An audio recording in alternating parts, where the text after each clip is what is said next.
All right, Scott Adams, the Dilbert guy, the guy who does the Dilbert cartoons in the newspaper. Scott Adams has become one of the most interesting observers of the Trump administration. He doesn't really deal with policy. What he does is he deals with Trump as a businessman, as a guy who likes to convince people. And he had a funny column on his blog where he says everyone observing politics seems to agree on two things about a president's first 100 days in office. One, 100 days is a meaningless, arbitrary marker for a president's performance that is likely to be more misleading than useful. And two, let's treat it like it's important. So that's basically what we're going to do today. The 100 days is a totally phony deadline. It started with FDR because Roosevelt called a special session of Congress to deal with the Depression, to deal with the crash. And the special session of Congress lasted 100 days, and that is what they're talking about. If nowadays, if you judged 100 days by how much Congress works, it would last for, I think, 6 years because they take every other day off. So the first thing I want to start with is this interview that Reuters did with Trump. It was a genuinely touching interview where Trump talks about his feelings about it. Just listen to what he says. Well, I loved my previous life. I loved my previous life. I had so many things going. I actually, this is more work than in my previous life. I thought it would be easier. I thought it was more of I'm a details-oriented person. I think you would say that. But I do miss my old life. I like to work, so that's not a problem. But this is actually more work. And while I had very little privacy in my old life, because, I've been famous for a long time, this is much less privacy than I've ever seen before. I mean, this is, something that's really amazing. At the same time, you're really into your own little cocoon because you have such massive protection that you really can't go anywhere. That bug you? Yeah, I mean, I was able to go out to restaurants, and even though people knew who I was, I like to what? You like to drive. Yeah, I like to drive. I can't drive anymore. It's kind of touching. I mean, you can make fun of him, like I didn't know the job of being president of the United States was going to be hard.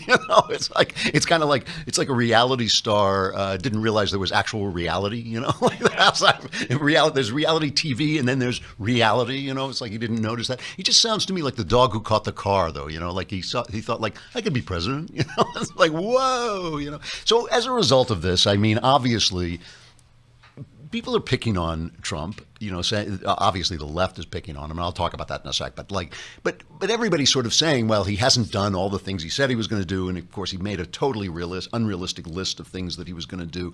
And plus, he's had to drop some of the rhetoric that he uses. He went in with China and he was going to declare that they were currency manipulators, and then he sits down with the Chinese president and he says, can you give me some help with North Korea because these people are nuts and they're going to blow us all to kingdom come, and then maybe it's not so good to call the guy a currency manipulator when you need help in something really serious like this, even though China is a currency manipulator. And just, the way he's dealt with his staff, it's not that Steve Bannon is gone. The press is constantly firing Steve Bannon, but Steve Bannon's still there. He's just kind of keeping these guys back, Kellyanne Conway, and he's put Jared Kushner, who's more of a sort of, presentable centrist face. I mean, I said when Trump got elected that I thought he was going to be an okay, middle-of-the-road Democrat president, basically. Not a leftist like Obama, but still kind of a Democrat presidency. So far, if you take, obviously, Neil Gorsuch, no Democrat would have appointed him, and the attack on regulations, which is something very near and dear to my heart. Here's Karl Rove talking about the accomplishments of the first 100 days. He says he recruited an impressive cabinet, especially in the foreign policy and national security areas. And this is another thing. I mean, not to just blow my own horn, but the thing I was right about is Rex Tillerson has been absolutely great. He was on with Bret Baier last night, gave a long interview. He was humble, he was straightforward. He said he understood that running a company was not the same thing as dealing with matters of life and death. Trump himself seems humbled by the office. And this is one of the things, Shapiro and I, Ben Shapiro and I, the night he got elected, Shapiro said, power has never been good for anybody, has never improved anybody. And I said, the other side of that, which is, it's true, power doesn't improve people most of the time. But the other side of that is the gravity of the office has frequently lifted people to a higher level. Even Obama, who I really thought was the worst president of my lifetime, even he started to understand that he was dealing with something that was a little bit almost bigger than himself.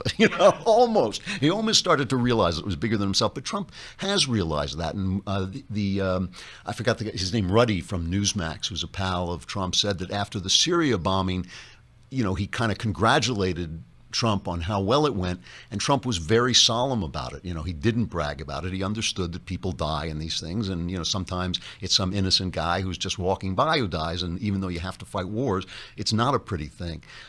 More from Rove, he said his spectacular Supreme Court nominee was confirmed, and Mr. Trump greenlighted the Keystone XL and Dakota Access pipelines. You forget these things because they kind of come and go. He took action against Syria, adopted a surprisingly tough line on Russia, and held positive meetings with world leaders. Mr. Trump froze hiring of many federal workers, required rescinding 2 regulations of equal cost for every new rule created, signed laws repealing last-minute Obama regulations that cost the economy billions. The stock market is up around 14% since Election Day, and consumers are far more confident than they've been in years. Mr. Trump also points to nixing the Trans-Pacific Partnership and issuing dozens of executive orders, browbeating Ford and Carrier to keep jobs in America and slowing illegal immigration. Scott Adams, the Dilbert guy again, says most of the problems with the Trump administration are imaginary. What Adams' point is that there's nothing to compare Trump's 100 days to because no one has ever had the situations that he has. You can find similar things, but it's always different, so there's no scientific basis on which to compare anything. But Scott Adams says he has all these imaginary problems. He has imagined problems on his tax returns. Imagine blackmail by Russia. Imagine poor performance based on imagining a control case of another imaginary president doing the same job at the same time but doing it faster. Imaginary belief that doing things you prefer he not do is similar to not being competent. Imagine staff problems that are bigger than they are. Imagine nuclear holocaust that happens because of Trump's imaginary insanity. That if you read Drudge, we have all been killed by North Korea like 15 times in the last couple of weeks. Imagine problems caused by his ignoring of facts that don't matter. Imagine future climate calamity. They could be right, but for now it is imaginary because complex models have a bad track record. The one thing, of course, that we have to point out is the lack of substantial legislation. And that's the thing that, you can blame Trump for this. And obviously a president's job is to lead and to inspire and to guide the Congress. But there is genuinely something wrong with the Republicans in Congress right now. They are not getting the picture. First of all, a lot of them don't like Trump. Remember, Trump took over their party, and he was not the guy any of them wanted. And they're not inspired to help him out, But if they would put their country first, I mean, if I were in this situation, and I think Paul Ryan has tried to do this, but he hasn't been effective so far. If I were in this situation, what I would do is I would sit down with the guys and say, look, if let's say Trump is bad at convincing the Congress to do what he wants, let's say that's the case, I would sit down with the Congress and say, look, this is us. We have to do this. We have to deliver for the president because otherwise we are going to betray our country and lose our seats. This is kind of what Paul Ryan was saying. He was saying that, like, we owe the people this. Here is Paul Ryan talking about the promises they made. I think people's seats are at risk if we don't do what we said we would do. We all campaigned on repealing and replacing this law that is collapsing. The American healthcare system in the individual market is in peril right now. We have a moral obligation to prevent people from getting hurt, to stop damage from being continued. And we promised that we would do this. If you violate your promise, if you commit the sin of hypocrisy in politics, that's the greater risk, I think, to a person's seat. So, that's exactly right. And I think that that's what these guys have to find out. And I'm not like singling out the Freedom Caucus, the conservatives or the moderates and all this. They now got a new compromise on health care. And I'll talk about this another time. I really like this compromise on health care, though not for some of the reasons you think. It's got something to make everybody angry, but it gives states a chance to opt out. And since Obamacare is collapsing, I think a lot of states are going to do that. I think it's an actual brilliant compromise. Mark Meadows, the head of the Freedom Caucus, says he thinks they've got the votes to get this through.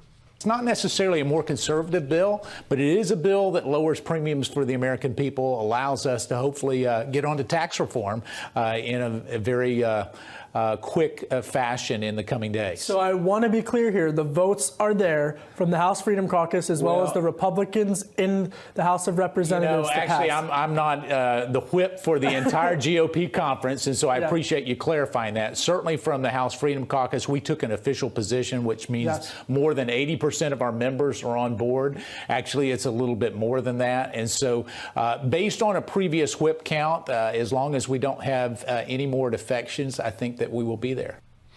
So if that happens, and then he can move on to he's got this massive new tax reform bill, which I really like as well, because it's not just a tax cut, which Republicans are always very good at doing. It's a genuine reform of the tax system, the first one we've had since Reagan. It is deeply, deeply necessary.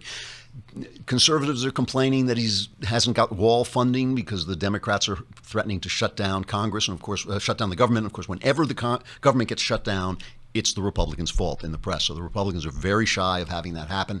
And Trump seems to be giving way on getting funding for the wall right now. The funny thing about the wall is, he really has cut back on illegal immigration just by enforcing the laws we have. He has cut back on illegal immigration. I doubt a wall is going to make much difference. I doubt it is. Most people don't care whether he builds a wall, but he did say it every single day of his campaign, and people like Ann Coulter are really hammering away at it. And it is symbolic at this point of his getting stuff done.